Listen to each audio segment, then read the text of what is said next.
Mom. Inaantok na bungad ni Gil sa tawag ng ina.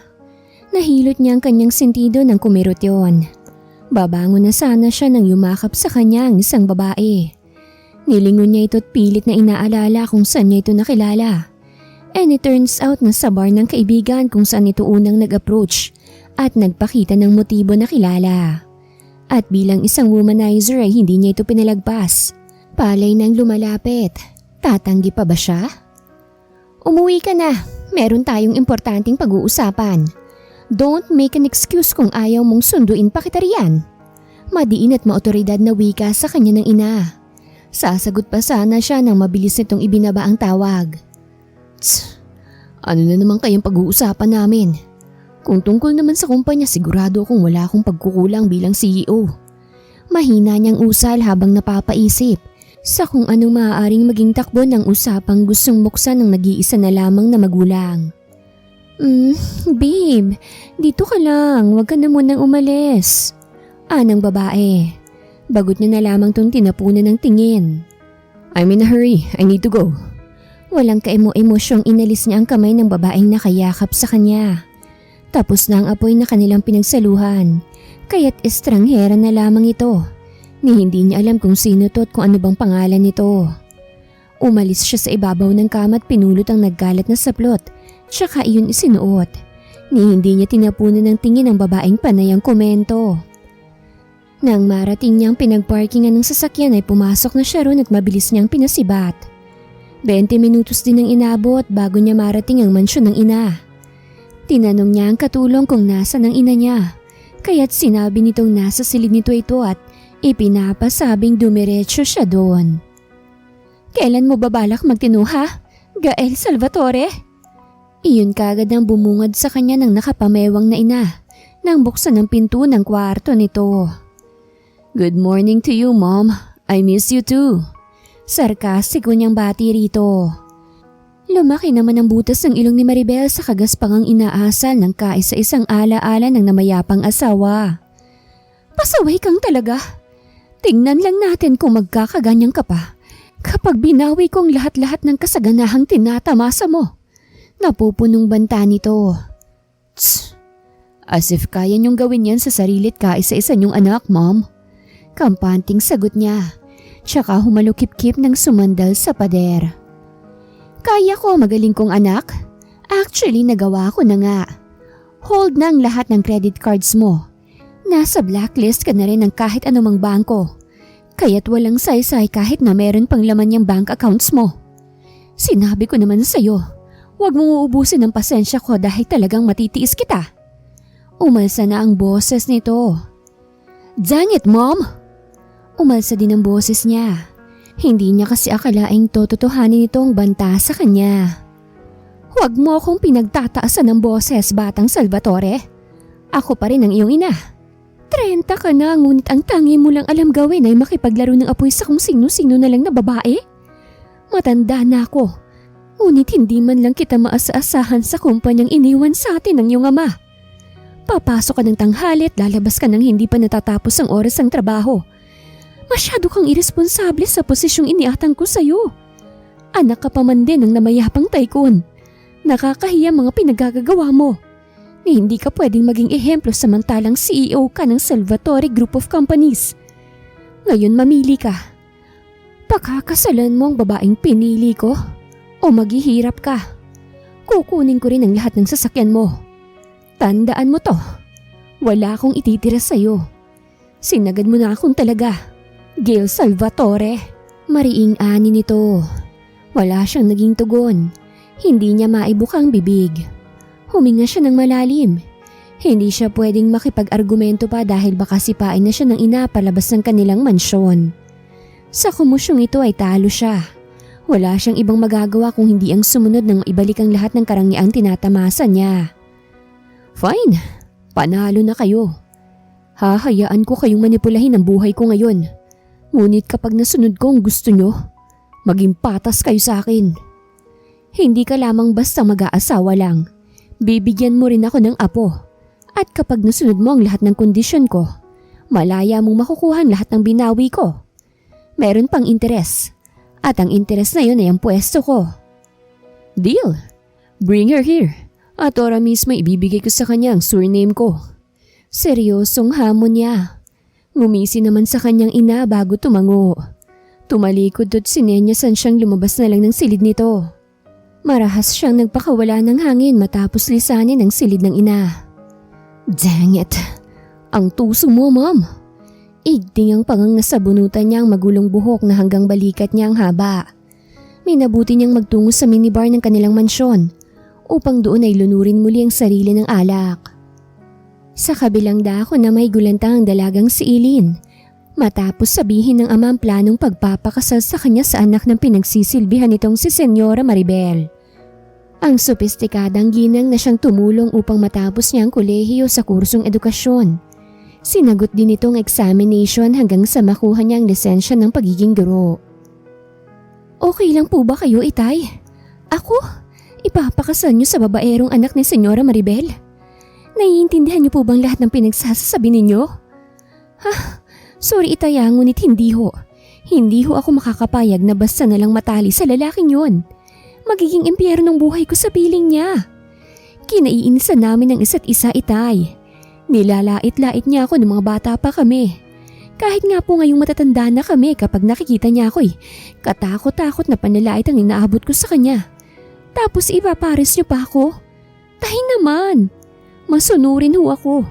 Pinakikinggan ko kayo ngunit sa pagkakataong to, hindi ko kayo masusunod. Ayoko po, pasensya na ho. Mariing tutol niya. Hinding-hindi siya sasang-ayon kahit patanggalin ang ama niya sa serbisyo nito sa mansyon ng mga Salvatore. Tapos naman na siya sa kolehiyo. Lisensyado na siyang guro, kaya't makakaya na niyang tustusan ang pangangailangan nilang mag-ama. Anak, sige na naman. Tumatanda ka na rin namang dalaga. Ano ba naman yung pagbigyan mo ang tatay kahit na isang beses lamang? Ang sabi naman ni Senyora kapag nakita niyang tumino ng anak niya, asikasuhin niya kagad ang pagdedeborsyo ninyo. Mabait namang bata si Gail. Maloko lang siya minsan. Ano hong minsan kayo dyan? Tarantado't siraulo ho siya, Tay. Simulat sa pool, gano'n na siya. Anak. Tay, tama na ho. Hindi ho talaga. Ayoko po. Pasensya na ho. Mariing tutol niya. Hindi na ba talaga mababagong isip mo, Iha? Tinig yun ni Maribel na nagmumula sa labas ng pinto ng kanilang bahay. Marahan niyang nilinga ang sopistikadang ginang.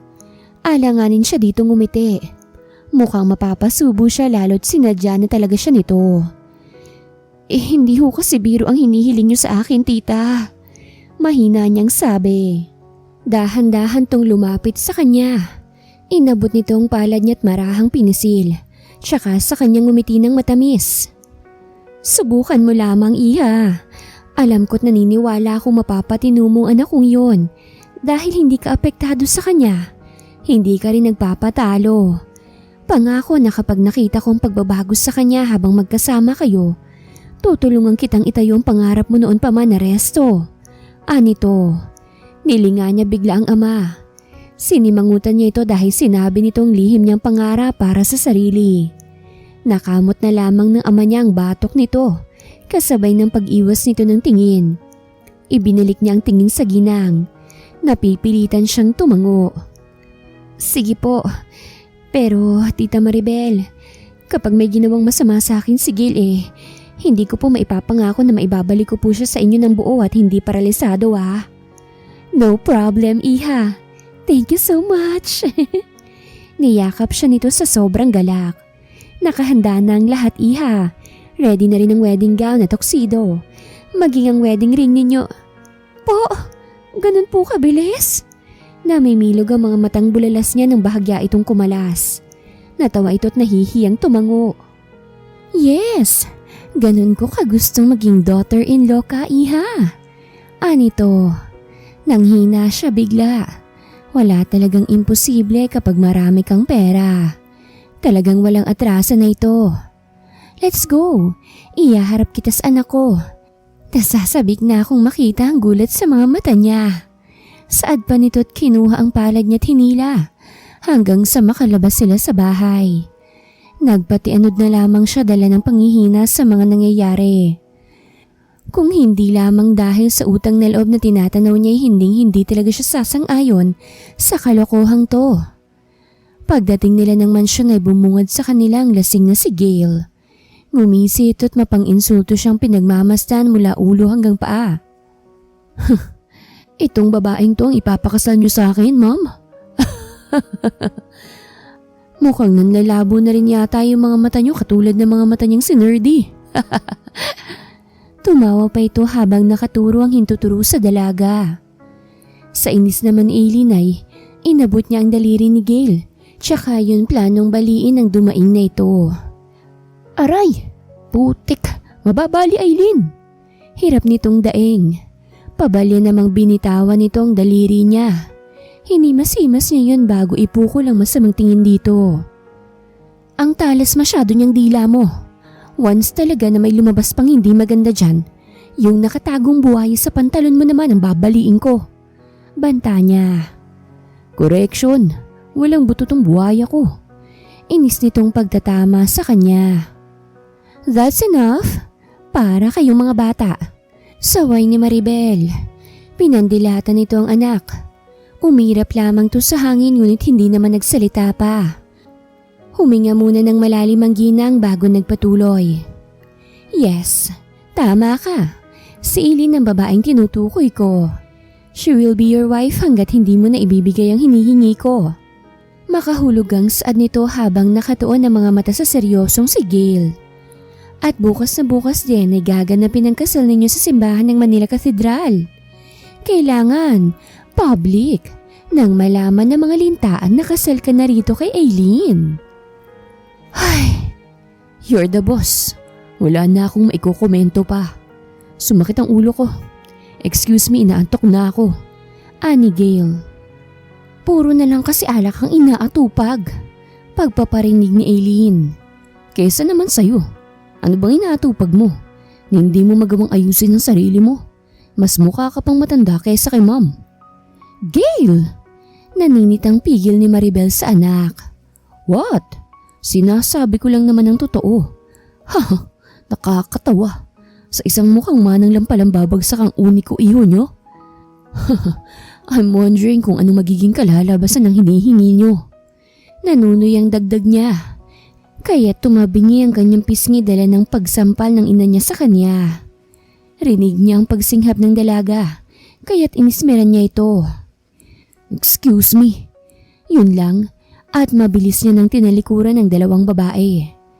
Pagdating niya sa silid ay kaagad niyang ibinagsak ang sarili sa kama. Pasensya ka na, iha. Hindi ko malaman kung bakit ganun ang ugaling ipinapakita ng anak ko sa'yo. Hindi ko naman siya pinalaking bastos. Nangungunsuming paghingi nito ng dispensa sa dalaga. Okay lang po, tita. Pasensya na rin po't hindi ko po napigilang hindi patulan. Mahaba naman po ang pasensya ko pero pagdating kay Gil, ewan ko po't ang daling maubos ang pasensya ko. Hingi niya rin ng paumanhin. Nakakaintinding tumango sa kanya ang ginang. Tita, kung okay lang po, magpapaalam na rin ako dahil marami pa po akong tatapusing lesson plan para sa Lunes. Magalang niyang pagpapaalam.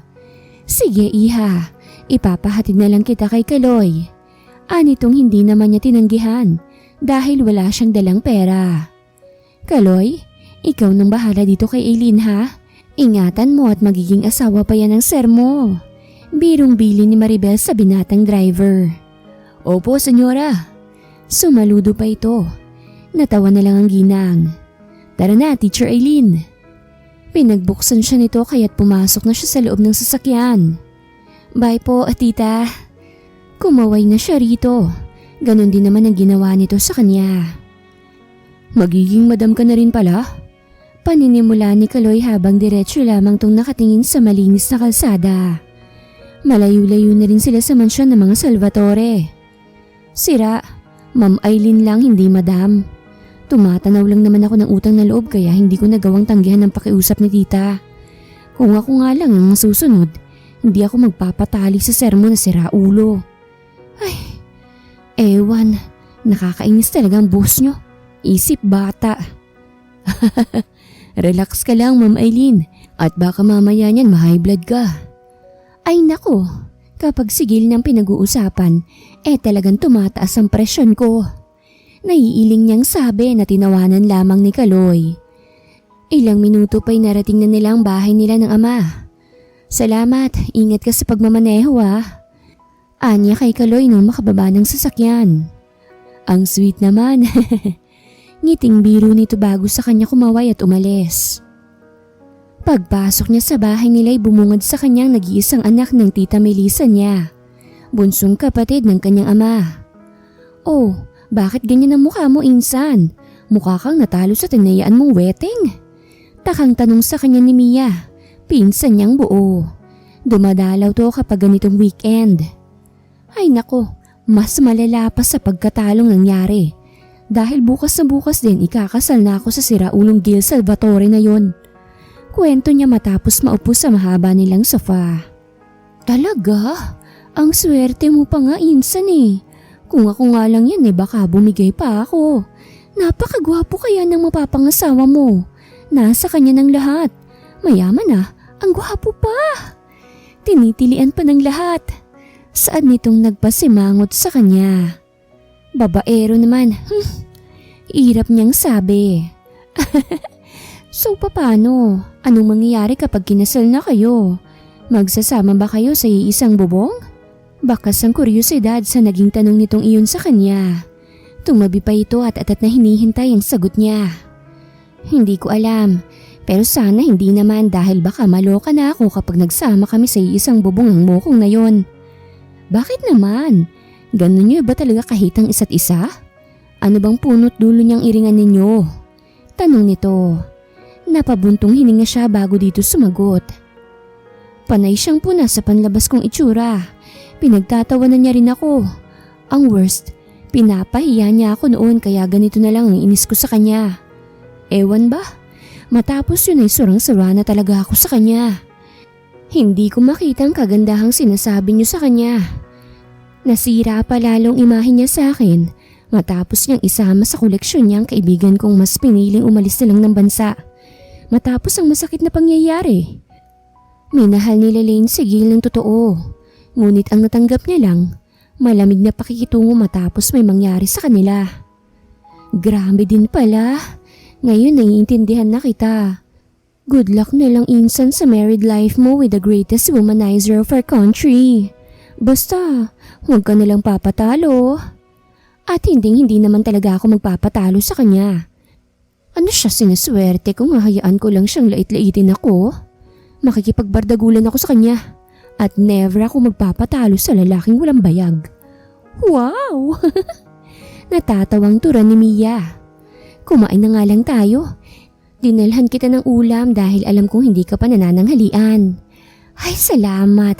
Kanina pang nag-aalburoto tong tiyan ko Sabay silang tumayo at nagtungon na sa komedor. At doon ay kinain nila ang adobong pusit na dala ni Mia. Matapos nilang kumain ay pinagtulungan nila ang paggawa ng kanilang lesson plan. Kagaya kasi ni Eileen ay isa ring guro ang pinsan niyang nagtuturo rin sa pampublikong paaralan kung saan sila naatasang magbigay kaalaman sa mga kabataang nasa elementarya. Ang dali ng trabaho kapag may katsismisan. O siya, mauna na muna ako insan at gumagabi na rin. If ako man ang bridesmaids mo, tawagan mo lang ako at ora mismo. Pupunta ako. O sige, tatawagan na lang kita. Mag-iingat ka sa biyahe mo. Oo, ikaw din, ingat sa asawa mo. Baka papakin ka. Sira, umalis ka na nga. Naiiling niyang pagtataboy rito. Natatawa naman si Mia na umangkas na sa scooter kapag kuway umalis na rin. Hinatid niya ng tingin si Mia bago siya bumalik sa loob. Matuling natapos ang maghapon. Gabi na rin at dinadalaw na siya ng antok, kaya't minabuti niyang matulog. Kinaumagahan ay maaga na siyang gumayak. Sinundo siya ni Kaloy dahil hindi na nagawa pang umuwi ng kanyang ama. Pagdating niya sa mansyon, ay sinabi ni Maribel na siya nang bahala sa magiging bridesmaid, kaya tinawagan niya kagad ang pinsan. Tuwang-tuwa naman ang pinsan niya matapos niya itong imbitahan sa mansyon ng mga Salvatore. Ayusan na po kita, ma'am. Anang makeup artist sa kanya matapos sa kanyang magpaalam ang magiging biyanan. Miss, pwede ba yung light makeup lang? Nahihiyang request niya matapos maupo dahil hindi siya sanay na maglagay ng matitingkad na makeup. Pulbos at lip gloss nga lang sa kanya'y okay na. Okay po ma'am, alisin po muna natin tong glasses mo. Palitan na lang po natin ng contact lenses para malinaw pa rin pong paningin nyo kahit wala ng eyeglasses. Anitong tinanguan niya naman. Inalis nito ang salamin niya sa mata at sinimulang buting-tingin ang kanyang mukha. Maluha-luha pa siya ng mano-manong binunot ang mga sobrang buhok sa kilay niya. Sinimula na rin ng hairstylist na trabahuhin ang itim at tuwid niyang buhok na palagi niyang tinatalian. Kinulot nito yon kaya't nang matapos sa mga ito, nalaglag ang panga niya. Ako ba to? Hindi makapaniwalang tanong niya. Yes ma'am, maganda po kayo, sobra. Natatago nga lang po. Anang hairstylist na nagpangiti sa kanya. Dahil ngayon lang siya nakatanggap ng compliment mula sa ibang tao. Thank you. Sinserong pasasalamat niya sa mga ito. You're welcome po ma'am. Trabaho po naming pagandahin ang bawat bride na nangangailangan ng magic namin. Saad naman ng makeup artist.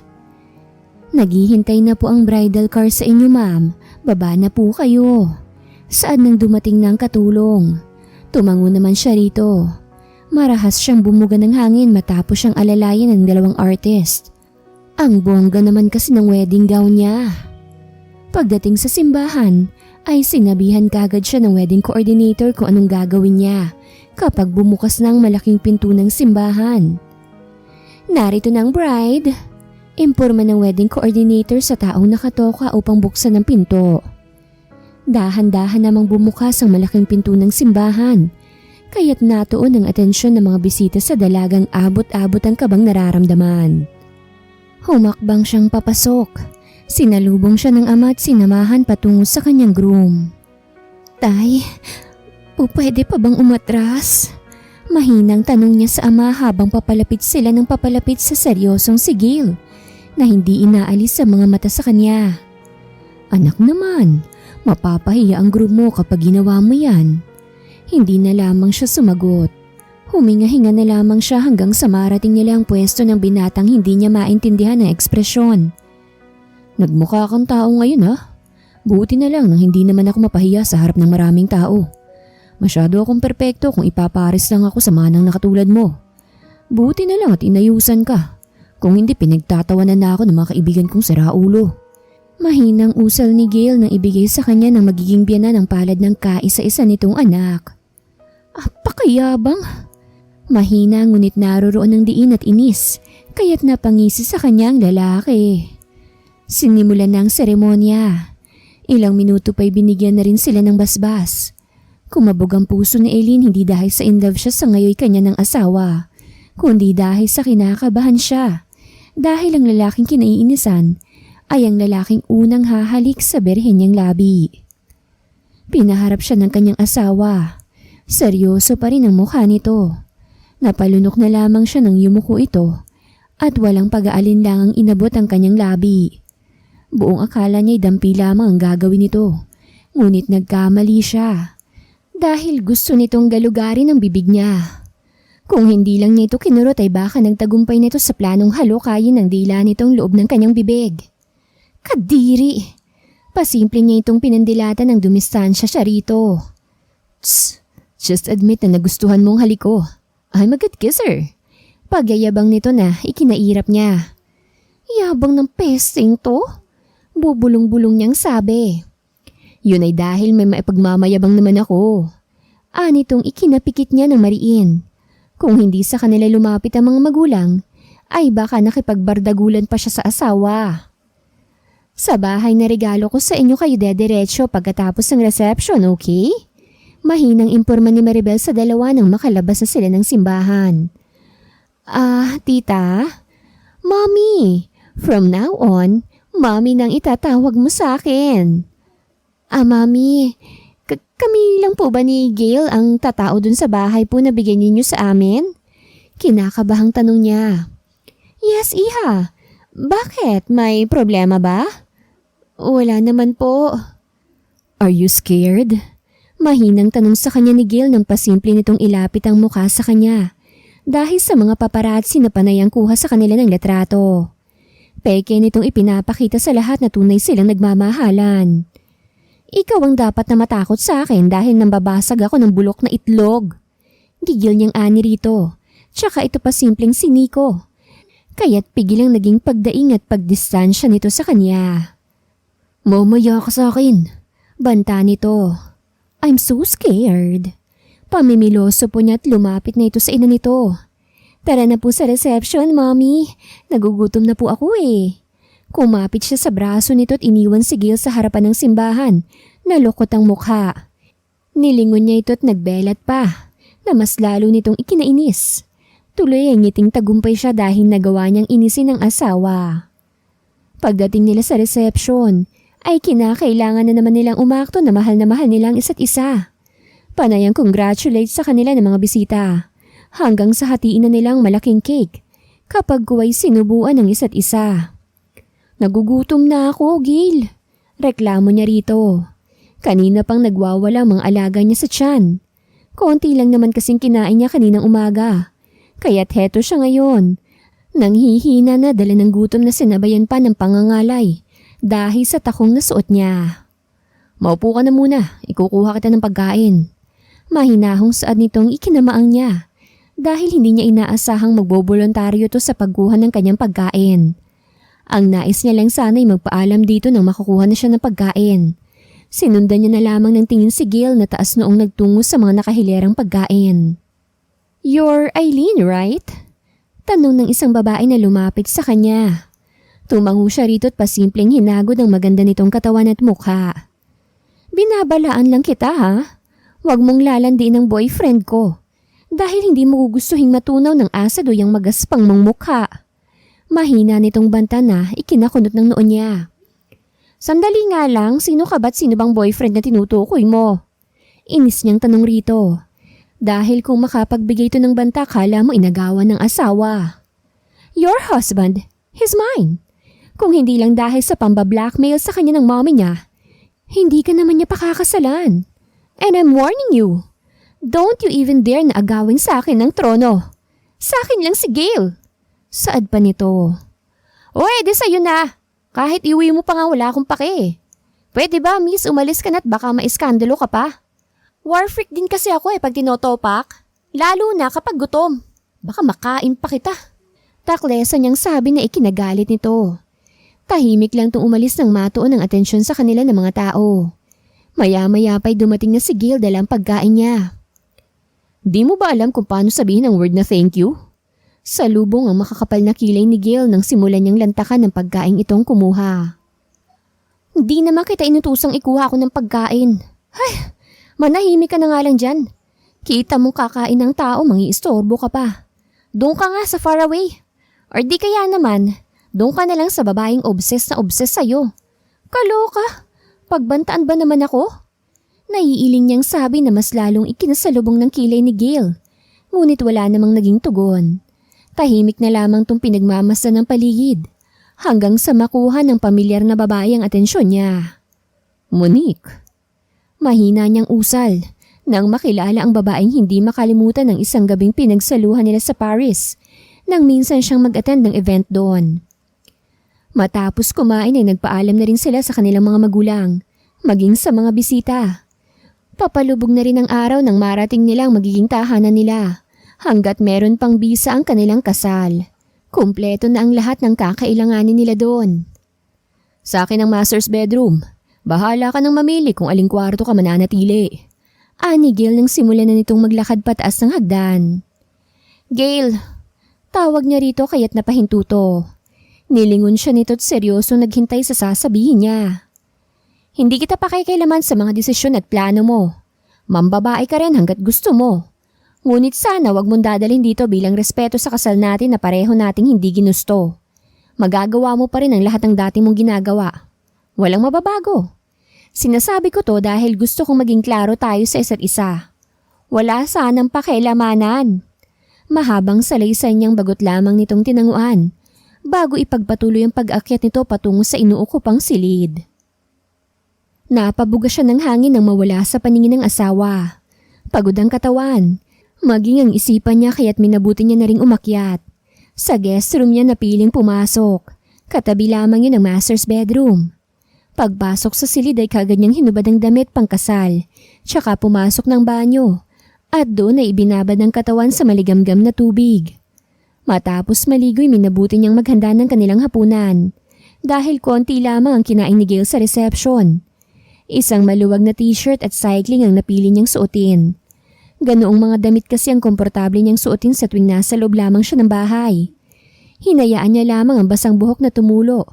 At nang marating nga niya ang kusina, ay naghanap siya sa ref ng maaaring ihanda para sa hapunan nila ng asawa. Sa silid naman ay tapos nang maligo si Gail.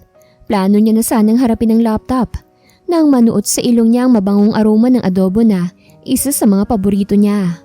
Nakalimutan niyang isaradong pinto ng kanyang silid. Kaya't malayang pumapasok ang mabangong aroma ng niluluto ni Aileen sa ibaba. Ramdam niya na ang gutom kaya't minabuti niya ng bumaba. Walang makakaistorbo sa kanya dahil sinadya niyang i-off ang cellphone. Pagbaba niya, sumalubong sa kanyang nakatalikod na asawa. Kusang bumaba ang mga mata niya sa mapuputi nitong hita. Abala to sa pagsasali ng ulam, kaya't hindi nito napansin ang presensya niya. Nilinis niyang biglang lalamunan ng maglaro sa isipan ng kahubaran ng asawa. Ipinilig niya yon tsaka sinikap na waglitin at baka mabasag nito ang 2 bola na nakatago sa loob ng kanyang trouser shorts. Bakit ba ako nag-aalangan gayong anak ang kailangan upang mabawi kong lahat ng kinuha sa akin ni Mom? Anang kanyang isip. No, hindi ko ugaling mamilit. Kontra ng isang bahagi ng isipan niya. Oh, nandiyan ka na pala. Maupo ka na't nang makakain na tayo. Mahinahong alok sa kanya ni Aileen nang mapansin na siya nito. Nga pala, pagkatapos natin kumain, hugasan mo mga pinggan. What? No! Hindi ako katulong rito. Mariing tanggi ni Gail. Humalokip-kip naman sa kanya ang asawa. Hoy, Mr. Salvatore. Ipapaalala ko lang sa'yo na wala tayong kasamang katulong dito. Kailangan meron tayong kanya-kanyang gawain dito sa bahay. Aba, hindi naman maaaring sa akin lang lahat ng trabaho. Siniswerte ka naman kung ganun. Ganito na lang. Magkaroon tayo ng kasunduan. Ako ang maglilinis sa umaga, ikaw naman sa gabi. Ako rin ang nakatoka sa pagluluto ng pagkain, habang ikaw naman ang gagawa ng mga hugasin. Kanya-kanya rin tayo sa paglalaban ng mga damit. Magkaroon na rin tayo ng privacy sa mga gamit natin. Kung hindi mo kayang sumang-ayon, bahala kang magutom dyan. Dahil hindi naman ako makapapayag na saluhin ko ang lahat ng gawaing bahay dito. Pinal niyang sabi, kapag ko ay naupo na at sumandok na ng pagkain. Rinig niya ang marahas na buntong hininga ni Gail bago ito sumang-ayon sa lahat ng kondisyon niya. Fine. Napipilitang saan nitong ikinangiti niya ng lihim. Good. O sige na, maupo ka na't baka mag-collapse ka pa riyan ng dahil sa gutom. Ani't binigyan ito ng plato. Nga pala nung gagawin mo bukas? None of your business. Masungit nitong tugon. Anong none of your business ka riyan? Iyahatid mo ako bukas sa eskwelahan dahil wala naman akong masasakyan dito. Pansin mo naman siguro na ang ambience dito karagatan. Alangan namang lakarin ko mula dito hanggang sa eskwelahan kung saan ako magtuturo. Good idea. Hoy Gail, huwag ka namang ganyan. Hindi pwedeng hindi ako pumasok bukas dahil magbibigay ako ng exam sa mga estudyante ko. Then, do the dishes. Kondisyon itong ikinalaki ng butas ng ilong niya.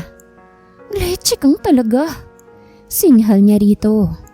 Tss, madali akong kausap. Maglakad ka na lang bukas. Bali walang saad nito. Oo na. Ako na maghuhugas kahit na akong naghanda ng hapunan. Lokot ang mukhang pagsang-ayon niya. Kahit nalabag yun sa loob niya. Masyadong tuso ang lalaki. Good. Ngising saad nitong ikinainit ng buo niyang mukha dahil buong akala niya'y mapapagawa na niya ito ng isa sa mga gawaing bahay. Kung bakit ba naman kasi sobrang layo ng bahay na iniregalo sa kanila sa eskwelahang pinapasukan niya. Tuloy ngayon ay nadedehado siya. Nagbuni pa man din ang kalooban niya kanina sa pag-aakalang mapapakilos niya na ito. Ang lumalabas ay ito pang nakaisa sa kanya. Naisahan siya ng antipatikong asawa. Ay, may araw ka rin sa akin. Ngit-ngit niya sa isipan. Enjoy your meal. Mabulunan ka sana. Anya, bago ipinagpatuloy ang pagkain. Busog na ako. By the way, ang alat ng adobo mo. Anito't pumihit na at mabilis siyang iniwan sa komedor. Tss, maalat? Ba't halos naubos mo na? Napapairap niyang sabi bago ligpitin ang lahat ng pinagkainan. Natapos niya ang gawain na nananakit ang likod. Kaya't pagdating niya sa silid ay kaagad siyang nakatulog nang hindi man lang naisasarang pinto. Burarang babae. Naiiling na wika ni Gail nang sa paglabas na niya daanan ng silid ni Aileen na nakabukas. Iinom lang sana siya ng tubig. Minabuti niyang pumasok sa loob ng malagyan ng kumot ang asawa dahil lalamigin to lalo't malakas ang inilalabas na hangin ng aircon. Maingat niyang kinumutan ng asawa bago tuluyang lumabas at baka hindi siya makapagpigil. Lalo't lumantad sa kanya ang mapuputi nitong hita. Bumakat din ang mayayamang bundok nito. Hindi niya sukat akalaing meron pala itong itinatagong ganda. Dang it! Kailangan ko siyang mabuntis pero bakit nag-aalangan akong pakialaman siya? Aileen, ano bang kapangyarihang meron ka't hindi kita magalaw? Naiinis niyang ani sa sarili. At dahil hindi niya ito magalaw sa ngayon ay iba na lamang ang paglalabasan niya ng init. Bumalik siya sa kwarto at doon ay kinuha niya ang susi ng kanyang sasakyan. Diretso siya sa unit ni Monica. Ang babaeng kahit kailanman, hindi tumanggi na paligayahin siya. Kinaumagahan ay nagising si Aileen na nagtataka kung bakit meron siyang kumot sa katawan, gayong hindi naman siya naglagay nun kagabi. Posible kayang pumasok siya rito't kinumutan ako? Tanong niya sa isipan. Ay ewan, kibit balikat niyang sabi bago bumangon. Naligo na muna siya bago bumaba. Hindi siya sanay kumain ng kanin tuwing umaga, ngunit dahil meron siyang kasama ay naghanda siya ng agahan. At nang matapos ay umakyat siya upang gisingin si Gail. Ngunit halos mapaos na siya sa kakatawag sa pangalan nito ay hindi siya nito pinagbubuksan. Hoy, mister, malilate na ako, bumangon ka na riyan. Palatak niya habang kinakalampag ang pinto ng silid nito. Hoy, ano ba? Naiinis niyang sinipa ang pinto bago hanapin sa side table ang susi ng silid nito. At nang makuha ay binuksan niya yon. Lintik! Nasaan na ba yung mokong na yon? Huwag niyang sabihin na sinadya niyang umalis para lang hindi ako makapasok ngayon ha. Frustrated niyang sabi. Dali-dali niyang iniwan ng silid ni Gail upang kunin ang cellphone. Tinawagan niya ang numero nito ngunit unattended. Sinubukan niya ring tawagan ng pinsang si Mia ngunit hindi naman to sumasagot. Kaya't no choice siya kung hindi tawagan ng kaibigang guro na si Aldwin. Aldwin, nasa paaralan ka na ba? Nahihiya niyang tanong nang sagutin nito ang tawag niya. On the way na. Bakit? Magpapasundo ka ba? Kung pwede sana. Nahihiyang sagot niya. Oo naman, nasan ka ba? Send me your address at nang masundo kita. Mabait nitong sabi kaya't agad niyang pinasa dito ang lokasyon. Ilang minuto pa'y dumating na rin si Aldwin. Iniligpit niya muna ang agahang hinanda bago lumabas. At sa paglabas niya siya namang pagdating ng magaling niyang asawa.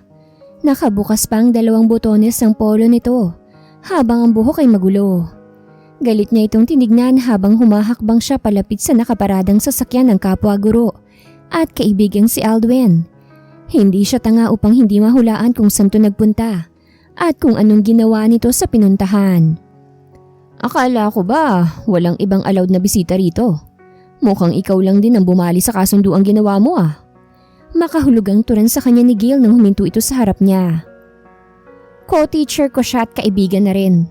Tinawagan ko si Aldwin dahil yung taong sumang-ayon na ihahatid ako nawala dahil nagpakasasa sa kung sino mang babae niya. Napipikong anya. Humihingi ng paumanhin na sinulyapan niya si Aldwin na tahimik lamang sa kanilang nakikinig. Nanatili lamang to sa loob ng kotse. Ako na maghahatid sa'yo. Magpapalit lang ako. Hindi na. Kay Aldwin na lang ako sasabay dahil malilate na kami. Examination pa man din ngayon ng mga bata. May hinanda kong agahan. Initin mo na lang dahil lumamig na. Malamig ang pakikitungo niyang anya rito bago ito lagpasan. Tara na. Tipid siyang ngumiti sa lalaki. Ganon din naman to kaya't nakita niya sa gilid ng mga mata ang pagkuyom ng kamao ng asawa. Tss! Siya pa talaga tong may ganang magalit. Siya na nga tong may ginawang masama. Lintik. Kakakasal lang namin tapos nangangapit bahay na agad siya. Pakasira ulo. Gigil niyang sabi ng umandar ng sasakyan. Bakit kasi hindi mo pinagbigyan? Kung sana, pinakitaan mo ng motibo di sana kayong naglabing-labing. Hindi sana siya nangapit bahay. Birong sabi ni Aldwin na nagpangiwi sa kanya. Sira, paano naman kami maglalabing-labing kung hindi naman namin gustong isa't isa? Kapwa lang naman kaming napilitan sa kasal na ito Na hindi ko nga alam kung mapapatinu ko ba siya o hindi. Bakit kaya hindi mo subukang daanin sa lambing?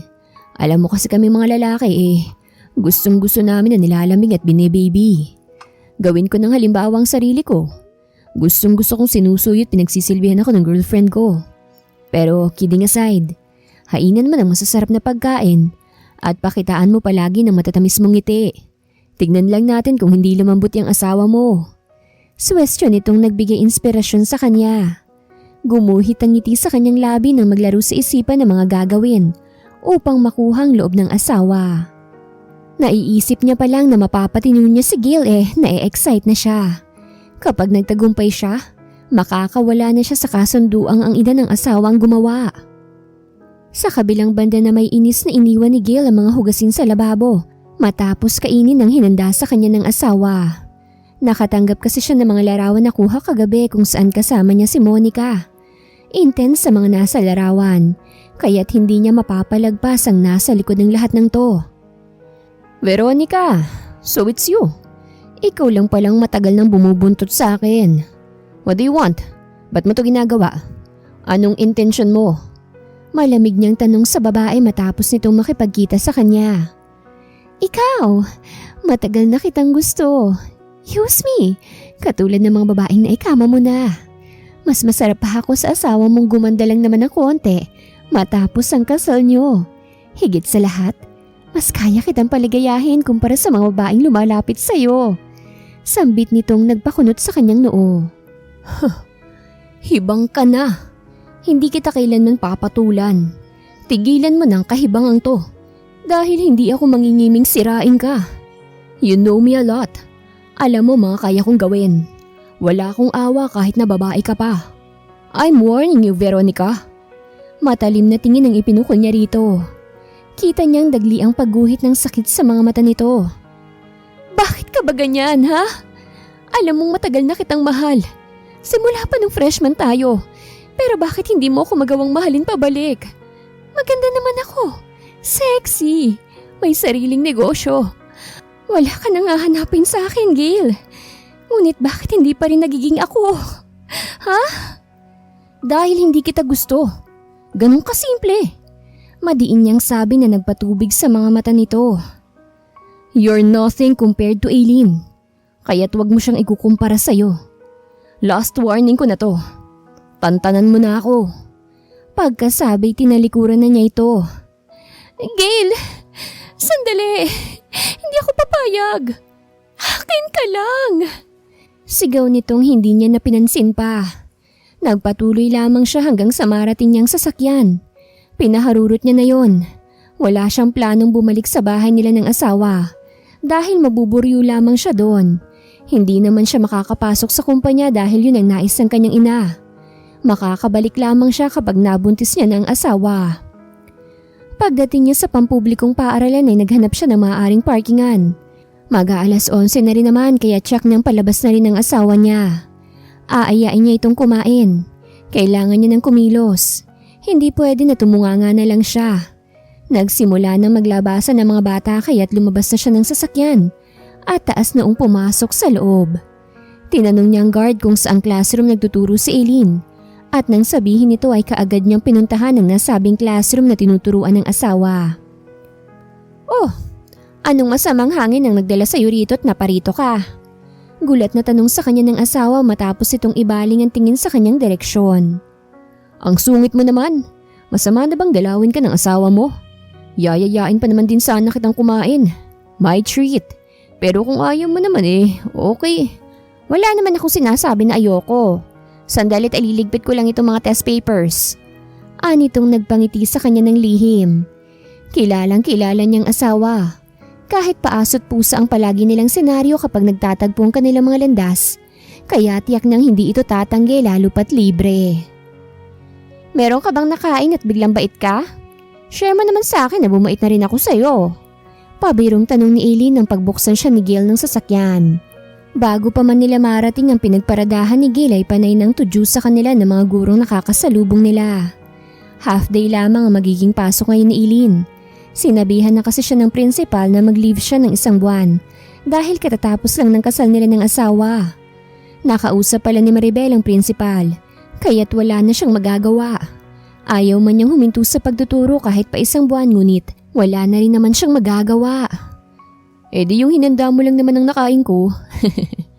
Pero kidding aside, kailangan nating gampanan ang naging sumpaan natin sa simbahan.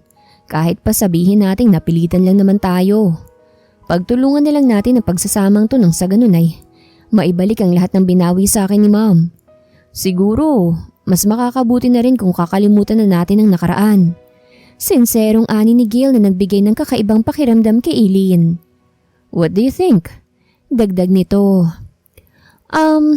Sa totoo lang pinaplano ko naman na talagang maging mabuting asawa sa'yo hanggang sa makuha kong loob mo. Kasi nga sabi ni Mami kailangan mapatino kita. Tigilan mo na kasi yung pambababae mo nang hindi na sa'yo uminit ang ulo ng Mami mo.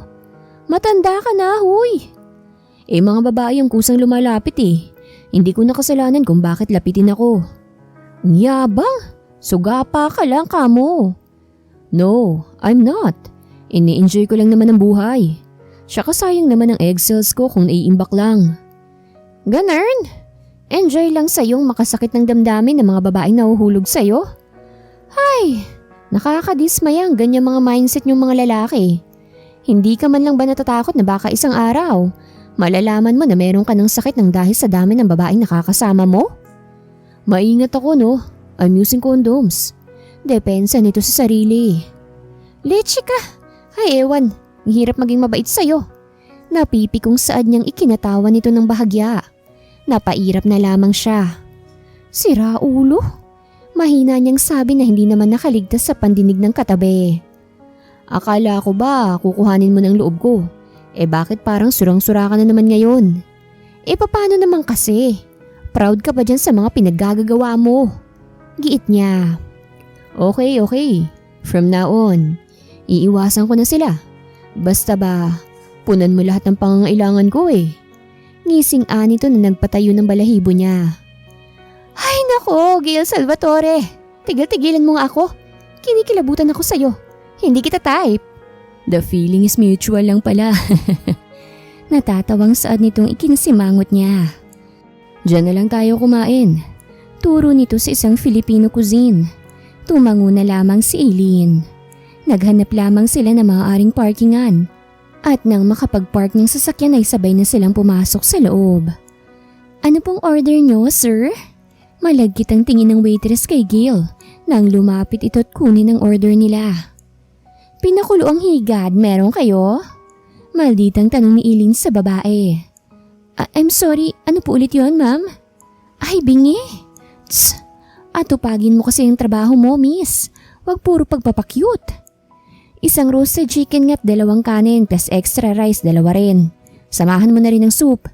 Yun lang naman. Sige na, ibigay mo na sa chef yung order namin nang ma-serve agad. Gutom na ako at nagiging dragon na naman ako kapag ganitong kumakalam ng tiyan ko. Pumapatol ako sa mga ahas at higad. Takles ang saad niyang ikinayuko nito. Nahihiya ito lalo't natutuon sa kanila mga mata ng ilang mga taong kumakain sa restaurant. Nagseselos ka ba? Ngiting tanong ni Gil nang mawala na sa kanilang paningin ang babaeng serbedora na ang kainang napili nila. Hindi no, hindi kailanman. Naiinis lang ako kasi hindi naayos ng babaeng yun ang trabaho niya. Para lang akong hangin. Kita naman niyang may kasama ka, lalandiin ka pa. Tss, walang delikadesa. Naiiling niyang sabi na nagpangiti namang lalo kay Gale. Cute ka pala kapag nagseselos. Lumalaki ang butas ng ilong mo. Selos mo yung mukha mo.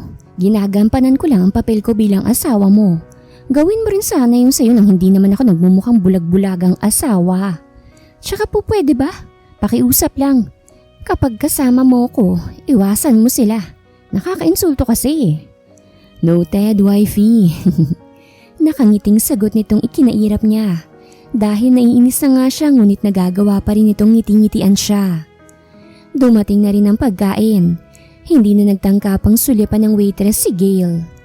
Mauubos mo bang lahat ng yan? Tanong nito sa kanya. Hita lamang kasi ang ibinigay niya rito. Abay syempre, gutom na gutom kaya ako kung alam mo lang. Nagkape lang kasi ako kaninang umaga. Sige na, kumain ka na riyan. Tama na yan sa'yo. Babawi na lang ako mamayang hapunan. Ipagluluto kita ng masarap. Anyat nilantakan ng pagkaing nakahain. Ang liit-liit ng katawan mo pero yung imbakan mo grabe. Namamanghang bulalas ni Gail nang walang kahirap-hirap na naubos ng asawang in-order nitong pagkain. Uy, nagutom nga kasi ako. Sige na, magbayad ka na nang makauwi na tayo. Utos niya kapag kuwa'y tinanggal ang tinga sa ngipin. Kita niyang pagngiwi ng kaharap ngunit hindi na niya ito pinansin pa. Tinawag ni Gail ang waitress at hiningi dito ang bill. Nang matapos magbayad ay umalis na rin sila doon. May gusto ka pa bang puntahan? Okay lang kung magre-request ka ng lugar. Hawak natin ang oras natin ngayon. I know katulad ko on leave ka rin kaya sulitin na lang natin. Wika nito habang diretsyo lamang ang tingin sa kalsada. Kasalukuyan na nilang binabaybay ang daan pa uwi. Actually wala, pero meron akong gustong-gusto na gawin noon pa. Sagot niya. Nagkikislapan pa ang kanyang mga mata habang inaalala ang noon pang pangarap na gawin. Simula kasi nang maging guru siya, wala na siyang oras na i-enjoy ang pagiging dalaga. Hindi niya nagawa ang mga isinulat sa bucket list dahil subsob siya sa pag-aaral. At nang matapos naman ay nagpursiging makuha ang lisensya ng pagiging guro. Name it! Kahit ano pa yan. Paghahamon ni Gail habang nakaukit sa labi nito ang masayang ngiti. Skydiving! Mabilis niyang sagot. Sure ka ba? Baka naman mahimatay ka kapag tumalo na tayo. Nangingiting paninigurado nito. I'm not afraid of heights. Ang kinakatakot ko lang ay ang tumanda ng mag-isa. Wow, ang tapang. Pero hindi ka naman tatanda ng mag-isa dahil meron ka ng asawa. Asawa na hindi ko sigurado kung tatagal ba sa piling ko. Alam naman natin parehas na kapag nawala ng bisyo mo sa babae, magde-divorce na tayo. Hindi to lifetime. Panandalian lang to. Mahina ang boses niyang sabi na nagpabuntong hininga sa kanyang katabi. Bakit mo ba kasi pinangungunahan? Ni hindi ko nga naiisip ang mga iyan samantalang ikaw. Huwag ka kasing advance. Diba sabi mo i-enjoy natin? Don't think about negative things that I'm sure it won't happen. As long as you trust me. Seryosong saad nitong nagpatahimik sa kanya. Ewan ba ngunit naapektuhan siya sa sinabi nito. Tila ba hinaplos ang puso niya. Hindi niya akalaing meron pala itong ganitong pag-uugali na ngayon niya lang nakita. Masyado kasing masama ang tingin niya rito. Kaya't gulat siya sa ipinapakita nitong concern at positivity sa kanya. Kapag ba nagtiwala ko, may gagarantiya mo ba na hindi masisirang tiwala ko sa'yo? Mahinang tanong niya. I promised. Basta buo kang maniniwala sa akin. O sige, pangako, maniniwala ako sa'yo ng buo. Good, tara na't mag-skydiving. Kinindatan siya nito bago dagdagan ng bilis ng sasakyan. Kapit ng mahigpit. Saad nitong mabilis niyang sinunod. Magtitiwala siya rito kaya't imbis na kabahan at magreklamo sa bilis nito'y humawak siya sa braso nito. Kasabay ng pagpikit niya sa kanyang mga mata. Gumuhit naman ang masayang ngiti sa labi ni Gail. Hindi niya maipaliwanag kung bakit sobrang saya niya ngayong kasama ang asawa. Nang sabihin nitong magtitiwala na ito sa kanya ng buo ay bigla niyang ipinangako sa sarili na iingatan ito at hindi kailanman sasaktan. Hindi niya sisirain ang tiwala ng asawa. Thank you for trusting me, nerdy. Turon niya sa isipan. Isang oras din ang inabot bago nila narating ang lokasyon kung saan ginagawa ang skydiving. Iilan lamang naroroon, kaya't madali lamang sa kanilang maisakatuparan ang noon pa gusto. Ready ka na ba? Pwede ka pang umatras? Malakas na tanong ni Gail sa asawa. Kasalukuyan na silang nasa chopper at hinihintay na lamang ang pagbibilang ng makakasama nila sa pagtalon. Ready na. Ikaw? Baka naman maihi ka sa salawal mo kapag tumalon na tayo. I'm not afraid of heights. Mas takot akong mawala ka. Tara na kuya. Tumalon na tayo dahil excited na tong asawa ko. Ani Gail tsaka niyakap mula sa likod ang pinamumulahang asawa. Nagbilang ng hanggang 3 professional skydiver na makakasama nila bago sila tuluyang tumalon. Ang sarap sa pakiramdam! Sa wakas nagawa ko rin to. Ang tapang-tapang ko. Thank you so much, Gail. Asawa ko. Hiyaw niya habang nakabukaka ang mga palad. Pikit ang mga matang dinadama ang himpapawid. You're very welcome, my dearest wife. Balik na tura ni Gail na nagpangiti sa kanya. May kung ano sa kanyang dibdib na hindi niya maipaliwanag kung ano. Basta't ang tangi niya lang alam ay masaya siya sa mga oras na ito. Masaya siya nakasama ang asawa. Natapos ang skydiving nang hindi nawawala ang ngiti sa kanilang mga labi. Ano pang gusto mong gawin bukod sa ginawa natin ngayon? Tanong ni Gail nang abutan siya nito ng biniling pagkain. Mag-dive sa dagat. Mabilis niyang tugon. Ang hilig mo namang mag-dive. Pwede mo rin ba akong sisirin? Birong tanong sa kanya ni Gail. Kaya't ang inunguy ay bumara sa kanyang lalamunan. Mabilis naman siya nitong inabutan ng tubig. Hinay-hinay lang naman. Di naman kita agawan ng pagkain. Natatawang hinagod-hagod nito ang kanyang likod. Sira ulo ka naman kasi. Pinalo niya ito sa braso matapos uminom ng tubig. Nagbibiro lang naman ako. Masyado ka kasing seryoso. Anitong ikinatulis ng kanyang labi. Gusto mo bang halikan kita kaya mong inuuso yan? Hirit na naman ito. Ewan ko sa'yo. Inirapan niya ito bago ubusin ang kinakaing burger. Uwi na tayo. Pag-aaya niya na mabilis namang sinang-ayunan ni Gail. Nang tuluyang makauwi ay minabuti na muna nilang maglinis ng kanilang mga katawan bago pagtulungang ihanda ang kanilang magiging hapunan. Sure ka ba talaga natutulungan mo na ako? Kaya ko naman ito ng mag-isa, maupo ka na lang. Sure ka ba? Baka hindi ka makapag-focus kapag tinitignan lang kita. Let me help you. Mas mapapadali ang trabaho kapag meron kang katuwang. So, anong gagawin ko? O sige na nga, maggayat ka na ng mga sangkap. Balatan mo na rin yung patatas at carrots dahil magkakaldereta ako. Yes, ma'am.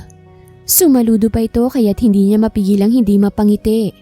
Pumihit na siya patungo sa freezer upang kunin ang karne. Specialty mo ba ang kaldereta? Tanong sa kanya ng asawa nang matapos niya nang ihalo ang lahat ng sangkap sa kawali. Dama niya pa ang hininga nitong tumatama sa kanyang liig dahil nasa likod niya lamang to. Lihim niyang nalunok ang laway nang ipulupot nitong kamay sa manipis niyang bewang. Napasinghap rin siya nang ipatong nito ang baba sa kanyang balikat. Pwede bang dito na muna ako? Ang payapa kasi ngayong nakayakap ako sa'yo. Halos pabulong na nitong sabi. Manatili tayong ganito kahit na ilang minuto lang. Nakikiusap ang himig nito na hindi niya magawang tanggihan. Magkwento ka, please. Dagdag pa nito. Anong kwento ba? Mariin niyang naipikit ang kanyang mga mata matapos mautal. Just tell me about yourself. Lahat-lahat. Makikinig ako. Paus nitong sabi. Okay, mahilig akong mag-adventure. Gustong-gusto ko rin ang gawain sa kusina, lalo na ang pagluluto. Pangarap kong magkaroon ng sariling resto at naputo lang iba niya pang sasabihin nang magtanong to. Ano bang gusto mo sa isang lalaki? Ha? Natatanga niyang tanong. Sagutin mo na lang. Nakasimangot nitong sabi. Hininaan niya muna ang apoy bago simulang sabihin ng mga gusto niya sa isang lalaki. Gusto ko yung lalaking naglalaan ng oras para sa babaeng mahal niya. Lalaking may respeto sa kanilang partner. Lalaking dadamayan ka sa hirap at sarap. Lalaking mag-e-effort at ipaparamdam sa iyo na ikaw ang pinaka-espesyal. Hindi ka pala materialistic? Effort and time lang sapat na sa'yo? Saad nito? Tama ka.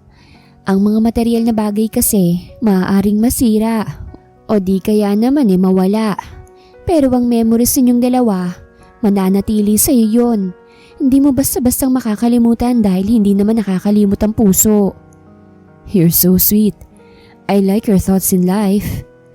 Ikaw, ano bang gusto mo sa isang babae?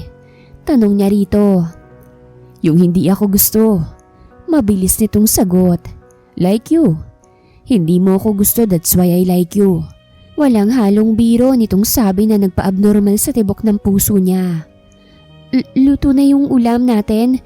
Bitaw ka na, maghahain na ako.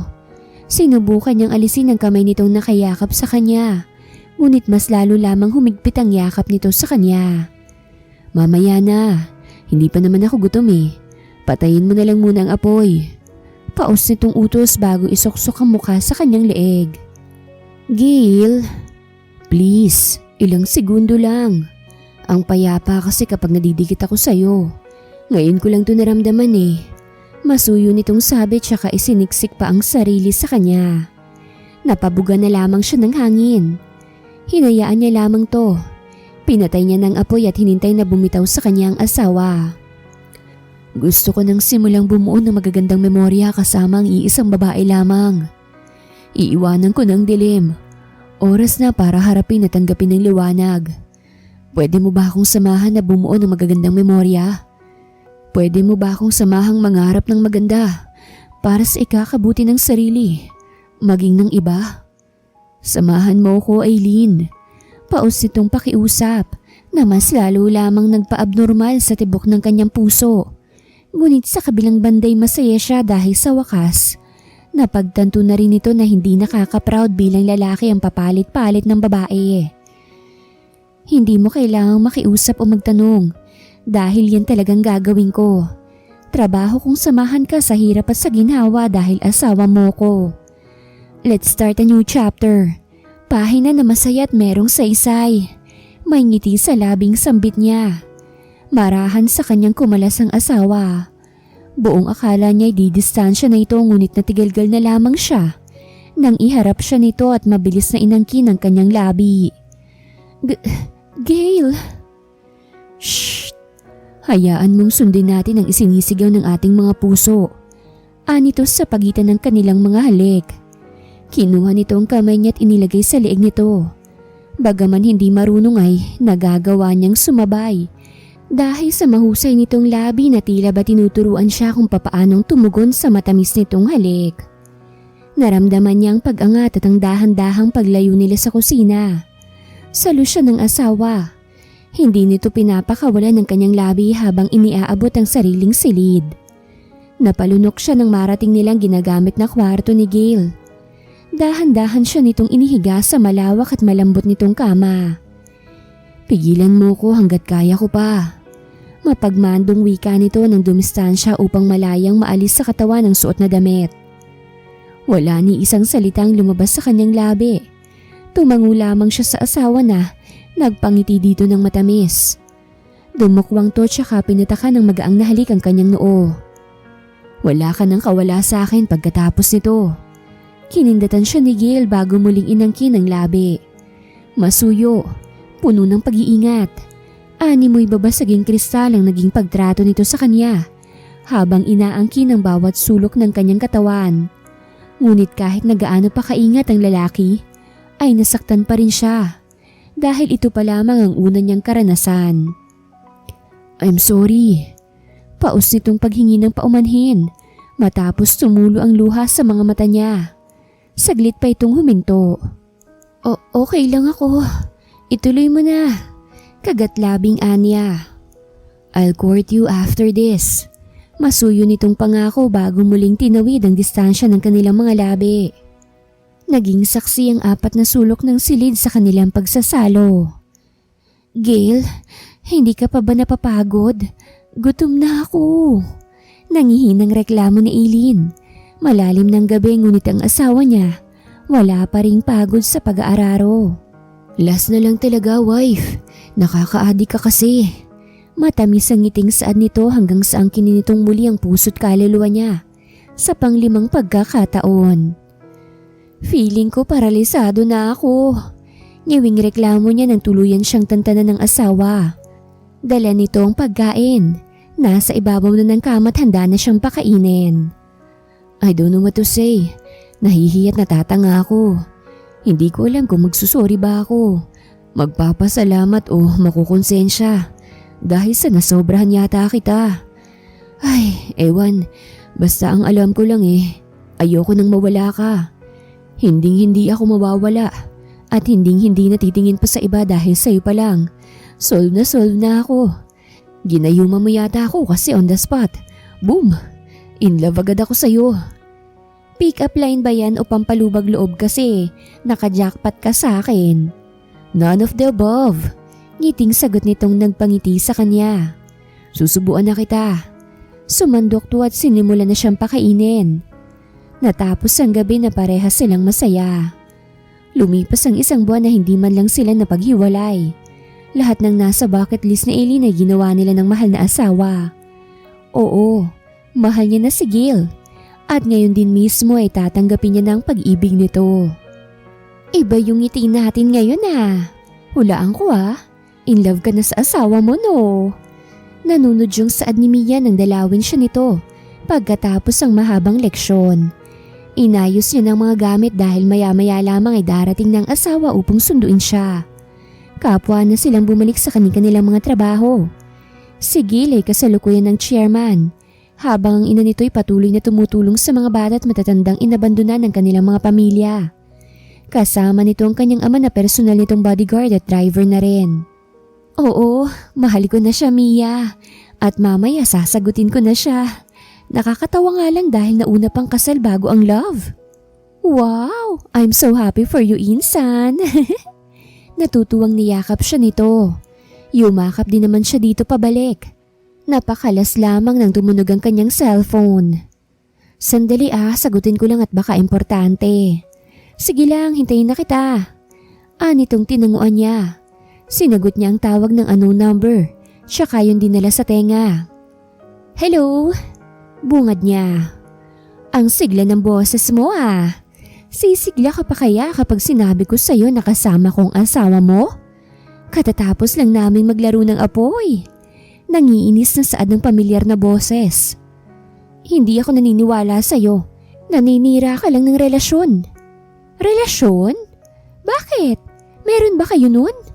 Kasi sa pagkakaalam ko, pinakasalan ka lang ni Gail dahil gusto niyang mabawi ang kinuha ng mommy niya sa kanya. Hangad niya rin ang pinakang mataas na posisyon. Kaya't ngayong nakuha niya na yun ay baliwala ka na sa kanya. Tapos na siya sa'yo. Actually, naayos na niyang separation niyo di-diborsyo ka na niya. Nakakatawa. Ginamit lang at pinagsawaan. Mapanoy ang tura nito bago ibaba ang linya.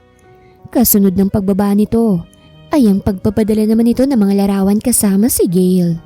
Mahimbing na natutulog katabi to. Walang suot na pang-itaas, kaya't hindi niya mapigilang hindi masaktan. Hindi niya to magagawa sa akin. Nangako siya't alam kong hindi niya yun babaliin dahil ayaw niyang mawala ako. Ako ang buhay niya at ganun din siya sa akin. Naniniwala pa rin ako sa iyo, asawa ko. Mahinang turan niya kasabay ng pag-agos ng kanyang mga luha. Nag-aalala namang dinaluhan siya ni Mia. Isisilid niya na sana sa bagang cellphone nang biglang umikot ang paningin niya sa paligid.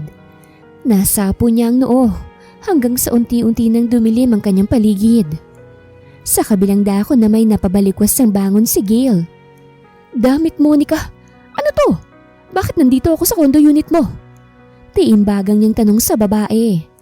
Ang huling natandaan niya ay kausap niya sa isang restaurant ang isa sa kanilang mga investors.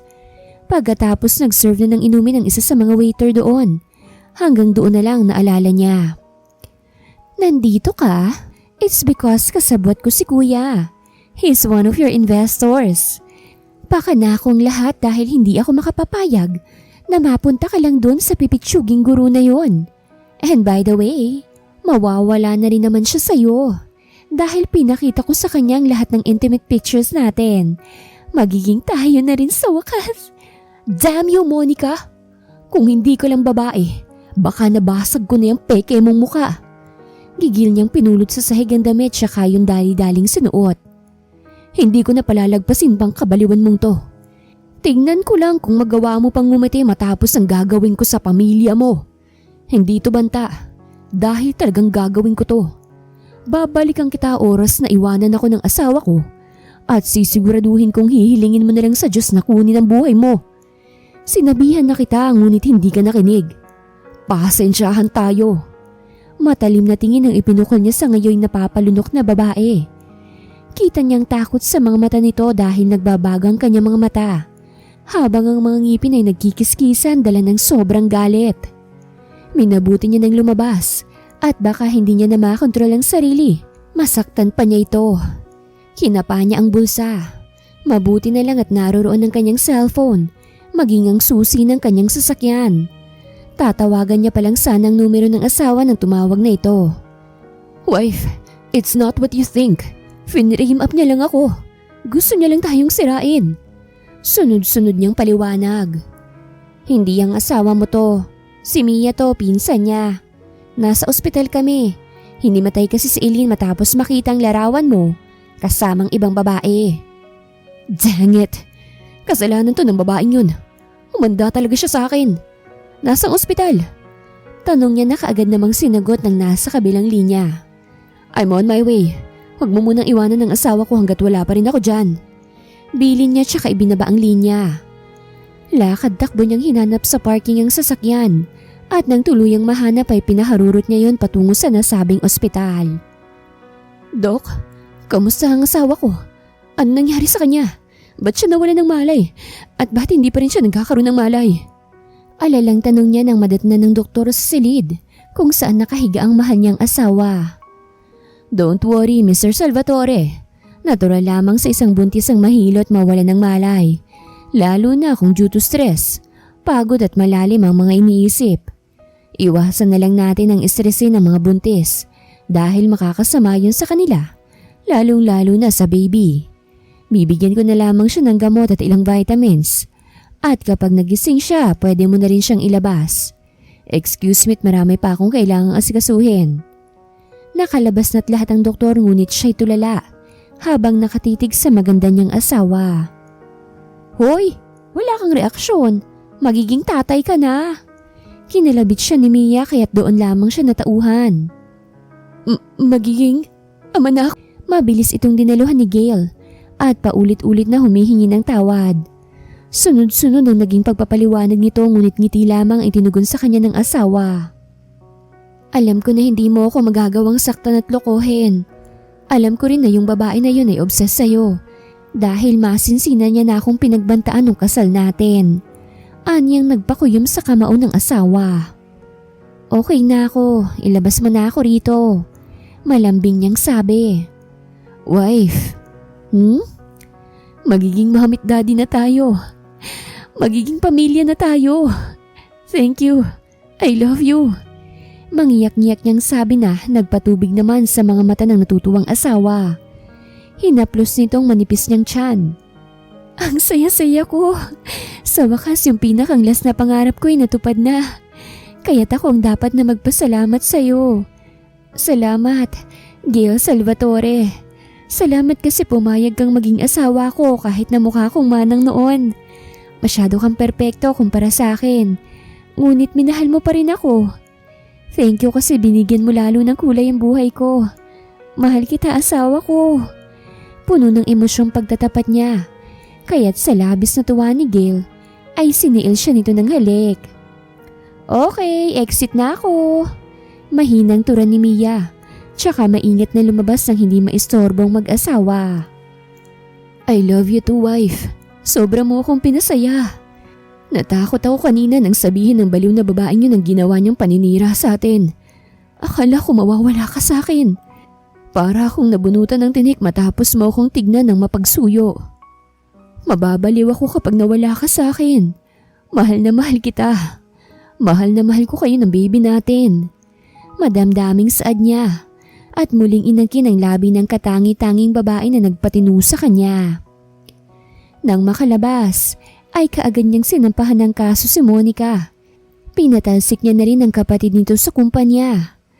Tuwang-tuwa naman ang kanilang mga magulang matapos nilang sabihin sa mga ito ang biyayang natanggap nila mula sa puong may kapal. Mahigit 1 taon nang lumipas, tapos nang binyaga na ngayoy 6 na buwang gulang nilang anak na babae. Minabuti ni Gail na wag nang sundan ng kaisa-isa nilang anghel dahil ayaw niya nang mapanganib muli ang buhay ng pinakamamahal na asawa. Marami kasi ang dugong nawala kay Eileen matapos iluwal ang anak nilang si Ayesha. 1 linggo rin sila sa ospital at nang mag-1 taon ng kanilang anak ay nagkaroon sila ng renewal. Ang kasal nila ngayon ay punong-puno na ng pagmamahal. Sa ngayon, ang mahihiling na lang nila ay kalakasan ng buo nilang pamilya. Wakas.